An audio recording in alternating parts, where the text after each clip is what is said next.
മരുന്ന് കച്ചവടം പ്രോത്സാഹിപ്പിക്കുന്ന പ്രവണതകൾക്ക് തടയിടാൻ കേന്ദ്ര സർക്കാർ സൗജന്യ ടൂർ, യാത്രാ സൗകര്യങ്ങൾ എന്നിവ നൽകരുതെന്ന നിർദ്ദേശം. മരുന്ന് കമ്പനികൾ ഡോക്ടർമാരെ സ്വാധീനിച്ച് കച്ചവടം നടത്തുന്നതിന് തടയിടാനാണ് നീക്കം.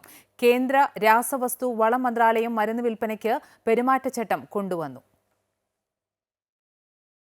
ഡോക്ടർമാർക്കോ കുടുംബത്തിനോ സമ്മാനങ്ങൾ നൽകരുത് എന്ന് പെരുമാറ്റച്ചട്ടത്തിൽ പറയുന്നു. സാമ്പത്തിക നേട്ടങ്ങൾ വാഗ്ദാനം ചെയ്യരുത്, ആഡംബര ഹോട്ടലുകളിലും റിസോർട്ടുകളിലും താമസം വാഗ്ദാനം ചെയ്യരുത് എന്നിങ്ങനെയുള്ള നിർദ്ദേശങ്ങളും പെരുമാറ്റച്ചട്ടത്തിലുണ്ട്. കമ്മീഷൻ, പണം എന്നിവ നൽകരുത് എന്നും പെരുമാറ്റച്ചട്ടത്തിൽ പറയുന്നു.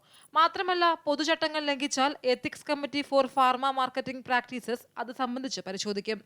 പെരുമാറ്റച്ചട്ടങ്ങൾ പാലിക്കുന്നുണ്ടെന്ന് ഉറപ്പാക്കേണ്ടത് മരുന്ന് കമ്പനി സിഇഒമാരാണ്. പെരുമാറ്റച്ചട്ടങ്ങൾ പാലിക്കാമെന്ന് കമ്പനികൾ എല്ലാ വർഷവും സ്വയം സാക്ഷ്യപ്പെടുത്തി നൽകണമെന്നും മന്ത്രാലയത്തിന്റെ നിർദ്ദേശത്തിലുണ്ട്.